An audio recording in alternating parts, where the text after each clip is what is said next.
pemilih. Disabilitas intelektual 399 pemilih. Disabilitas mental berjumlah 1.702 pemilih. Difabel bicara atau tunawicara 573 pemilih. Tunarungu 235 pemilih dan tunanetra 619 pemilih. Demikian Ibu Ketua yang bisa kami sampaikan.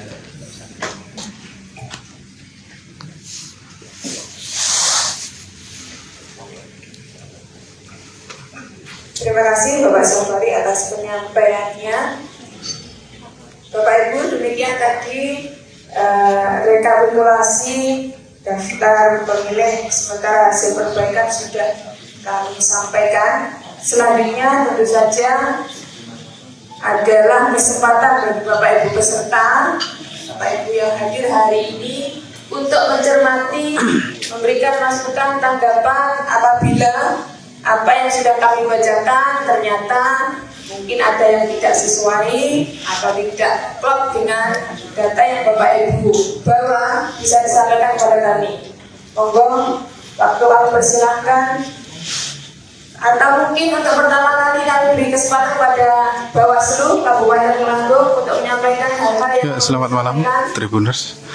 Saat ini saya berada di Hotel Logika Tulungagung dan saat ini Komisi Pemilihan Umum Kabupaten Tulungagung (KPU) menggelar rapat pleno penetapan daftar pemilih sementara atau DPS pada pemilu 2024 mendatang.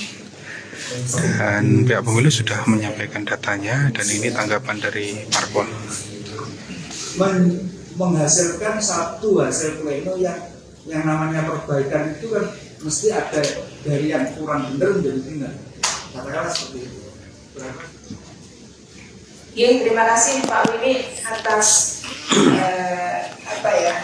Pak Wiwi dari PDI Perjuangan mempermasalahkan soal alamat ya, kejelasan alamat. Dan bisa saya catat tadi ada 3 hal.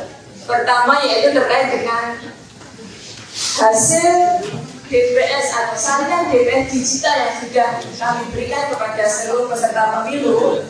Ternyata menurut versi Pak Wiwi tidak ada alamat atau tidak dicantumkan alamat secara lengkap. Nah, pertanyaannya, dari manakah sumber ini berasal? Apakah KPU sendiri, KPU Tulungagung sendiri yang membuat, ataukah kita tinggal mendownload atau menyampaikan hasil dari KPU RI? Memang sumber data yang kita download dan kita berikan kepada peserta pemilu semuanya berasal dari KPU RI. Ya, kita punya sistem Sidalih yang menyimpan semua data tersebut. Sumber datanya adalah data agregat dari Kemendagri. Namun sebenarnya di Sidalih itu kita punya data yang sangat lengkap, yang ada beberapa komponen mulai dari nomor, NKK, NIK sampai alamat lengkap. Namun memang secara kebijakan dari KPU RI untuk salinan yang disampaikan kepada peserta pemilu memang tidak mencantumkan alamat secara lengkap. Bapak Mas Bagus sudah?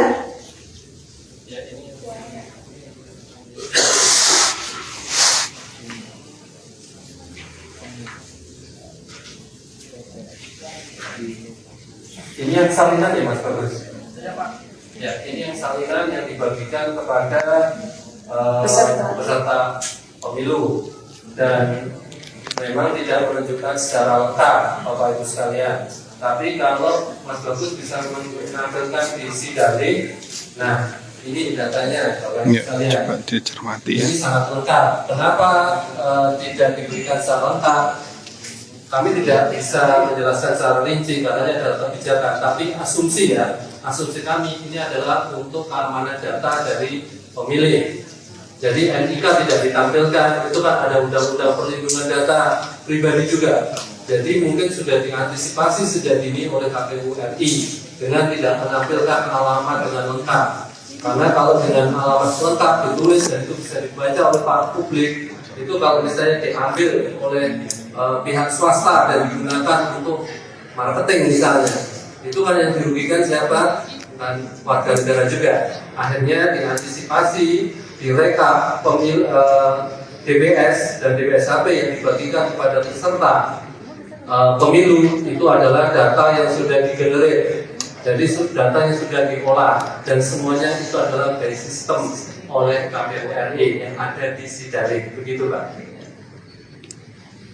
Jadi kesimpulannya tetap Pak Dewi ya, apapun kondisinya kita kabupaten kota hanya mendapatkan atau bisa menyampaikan sesuai kewenangan kami apa yang memang sudah diinstruksikan dari KPU RI, termasuk menyampaikan salinan BPS berupa data yang panjenengan dapatkan sehingga tidak mendapatkan alamat secara lengkap.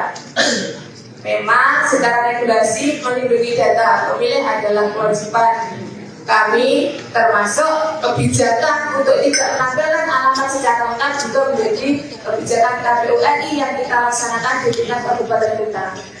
Mungkin demikian Pak Wi yang bisa kami jawab. Dan terkait satu lagi yang ditanyakan atau diharapkan oleh Pak Wi tadi bahwa ada jaminan setiap warga di TPS ini tidak sampai dijauhkan dari tempat tinggal masing-masing, dan itu tentu menjadi Ya, itu sementara yang bisa saya sampaikan dari rapat pleno penetapan daftar pemilih sementara pemilu legislatif 2024 mendatang. Kerjasama dari seluruh